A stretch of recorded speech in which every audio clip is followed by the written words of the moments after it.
Hi, Orange Girl here with another scrapbooking process video for you. Today I'm working with a cut file from the Cut Shop, and the cut file that I'm using is called Haunted Halloween. And over at the Cut Shop, several of us have come together and created some Halloween layouts. I'm doing this layout based on these pictures of my daughter a couple of years ago. I started by cutting the cut file in black cardstock, and then I'm going to put these two photos together on some tissue paper, and that's about all that's going to be behind my photo. There's already a lot going on with the cut file. It's really a great file, and I thought if I put these right above Haunted Halloween, then it will end up looking great. So if I had this to do over again, I would have switched the photos. And when I put the photos back on there, the one photo that's on the right, my daughter is acting silly and creepy, and she is putting her hands up, and in this case, she's facing outside of the page. So she's looking like she's going off the page, or she's looking off the page. And typically I like to have those pictures like that looking at something. So I either would have put it over further on the other side of the page to make it looking towards the center of the page. Or since I kind of already knew where I wanted my photos to be placed, I might have it looking at the other photo. But for some reason, when I put these together, I didn't think of that until later. And so I'll show you how I kind of fix that. So what I'm doing here is I'm going to back the letters Haunted Halloween with this paper. And the easiest way for me to do it was to go ahead and cut each one by hand. Had I thought about it, I think that I could have done it on my Cameo and it would have been faster. But I didn't think about it when I was creating the file, and I'd resized the file just a little, and so I think it would have been harder for me to do it because I didn't do it at the same time. But through the magic of YouTube, I did that in like a second. So the last other piece, that I'm going to do for backing is I'm going to back some of the stars. I don't think I end up actually backing all of the stars, but I back some of them. And for this one, it's just easier for me to draw around it with a pencil and then cut it out. And I do that. Some of them I'm able to actually use a star to cut that works and cut around make another star without having to trace, if that makes sense. So some of them I did that way, but then you'll see me here in a minute, and through the magic of YouTube, it will have all of them backed that I'm going to have backed. So I'm using various papers from Pretty Little Studio's Goosebumps collection, which the Cut Shop's own Ashley Horton created and designed, and so I thought it only appropriate. Plus, it's cute. I used it for another Halloween layout earlier in the month.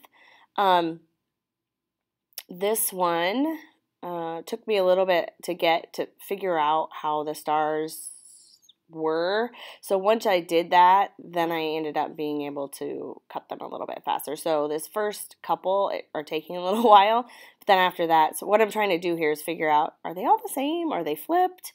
Can I just use this one star to trace all of the rest of the stars? That's kind of what I'm trying to figure out. And what I did figure out is they're not exactly the same. Some of them are flipped, and so I can use them for some of the stars. I did use that first one not the first one, but another one as a template for the rest of the stars. But for the other ones, I needed to use a different template. But it all worked out, and once I got that first one done, the rest of them were much easier and quicker. So what I did when I was trying to figure out what to put behind these stars is my photo has a lot of red and blue in it. The collection has some red and blue. And so I used some of that. Plus, it is Halloween, and there are orange pumpkins, and so I had to use orange. And then I ended up really liking this lighter blue with it as well. And so I kind of ended up using a little bit of all of those colors. Imagine that, me with a colorful layout. Anyway. So once I get the second one done, then it'll show the magic of YouTube, and you'll see all of them done, and we'll get to the embellishing pieces. So the one paper is a bunch of text, and that's what I used for Haunted House. I liked that it was still kind of black and white, but not a color. It was a more neutral thing, and so that stood out for me. And then my stars are all done now, so what I'm doing here is I'm just using some foam, craft foam from Michaels. It has adhesive on one side, and so I'm sticking those down, and then I'll glue them down to the page. But I just wanted it to all stick up just a little bit. So what I do once I do this, I've done this with other full cut files like that, is I press down on the top to kind of see if any place is going to sink in. And if a place is going to sink in, then I add some more foam in that area. So that's just how I do it, because I don't want it to sink in. I want it to all be pretty level. Okay, so now the fun part. Now, after the cut file is backed, which is also fun, but then it's fun to start doing some embellishing. So now you can see that photo that I was talking about, how it's faced the other way. I really wanted it. I should have switched the two photos, but it turns out because I end up putting a little something there. That right there. It's a piece of flare that has little bats on it. So I also looked through some of my Halloween stash, and these two cards came from a Paper Issues grab swag bag, and I think I pull a few other things from there too, like some little eyeballs and things. But the rest of it is all from Pretty Little Studio's collection, Goosebumps collection. So I know that I want those two cards behind my photo. I just like the way they look. So I'm just going to go ahead and glue my photo down to the background.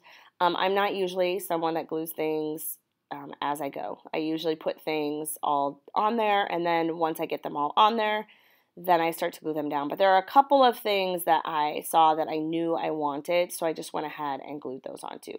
So in one of the ephemera packs, I don't know what they're called, they have these little like arrows, kind of, and I use them as photo corners. I thought they added a little pop of color there.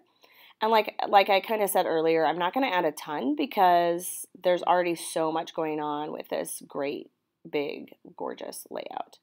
So there are a few strips included in the kit or in the collection that have things written on them like Happy Halloween or whatever. Then there's also some stickers. And I do end up using this die cut that says October 31st. This actually was taken on Halloween, these photos. It was right after we got back from trick-or-treating. The house looked cute. All the fall decorations with the pumpkins and all carved and everything, the jack-o'-lanterns and stuff. So we thought, oh, let's take a picture of her. She looks adorable. So this was, I think, from 2016. I don't know, I put the date on there, but I can't remember. So what I end up doing is I add some thread, and I add kind of two blobs of tangled thread on each side so that it takes up the whole side. So I have orange on one side and that same color of blue on the other. And look at me gluing as I go. You should be proud of me. I can't remember. Yes, I make a little nest here of black.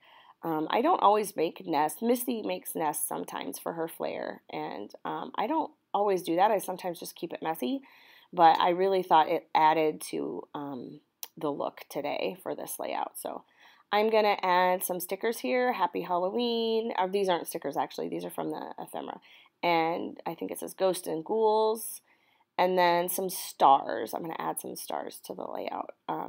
There are a bunch of die-cut stars, and they are of various colors, and they match, obviously, because they're all from the same collection. And I'm going to add those in here in a second. And let's see what else.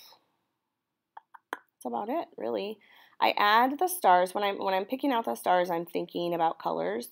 And I already have a lot of red and orange and the more neutral words and blue. And so I don't have the lighter blue as much. And so I think I pick a lighter blue and some dark blue too. So these are little things that came from a swag bag. They're little eyeballs, and so I thought putting them in the haunted Halloween part was kind of cute. They match the colors too. There's a blue and black, and then a few little black enamel dots, and then I add some some orange enamel dots as well. I can't remember if I add yellow or not, but I think I add some orange. And I just really like, and these light blue ones too, I really like adding little things like enamel dots to layouts like this because they're small, and so they're not overwhelming at all, but they add a little bit of interest, a little bit of pop of color in locations where there might not be as much color. So I'm trying to think. My background paper, I think, is from Auburn Lane, and it's a mustard color. I started with a white piece of cardstock for like a second. I don't even think that made it to the video. And then I ended up deciding that I really wanted to use a color, so a pattern paper. Let's see. I don't think I end up using any of these phrases. Maybe I do. I don't remember. I think I switched to working on my stars. So there's so many stars in this cut file, and there's so many stars in this actual collection that they were kind of meant to be together.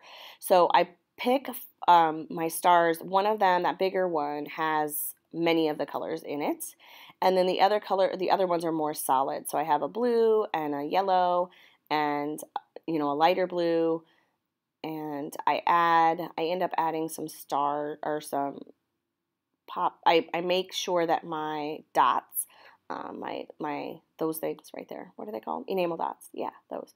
That I have those kind of around where they are, so it kind of looks like a cluster as well. So when I was doing this part, I put these two down initially, and then I really felt like there needed to be a third, and so I try, and I'm like, oh my God, there I had it in my hand, and I didn't even know it, that orange one.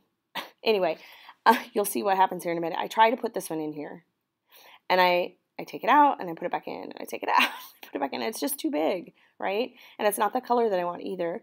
But then as I am shuffling through, see, there we go again. As I'm shuffling through some other stuff to just kind of look, I even put glue on it. I end up finding, there it is right there. I end up finding this one, which I had touched with my hand earlier and didn't even notice. So see, look how good that looks with that pop of orange there. Then all I do here is add my date stamp, and I'm finished. So the silly things that we do, and then when we watch it on video, it's funny because like I had touched and moved that star, that exact star. Anyway, all right, so I put the date on it and called it done. Yeah, thanks for watching. Here come the close-ups. This was a fun one to make. I love all that tangled thread there. I think it really added to it. And there's the close-up of that piece of flare. Thanks a lot for stopping by, and I hope you have a scrappy Halloween. See you next time.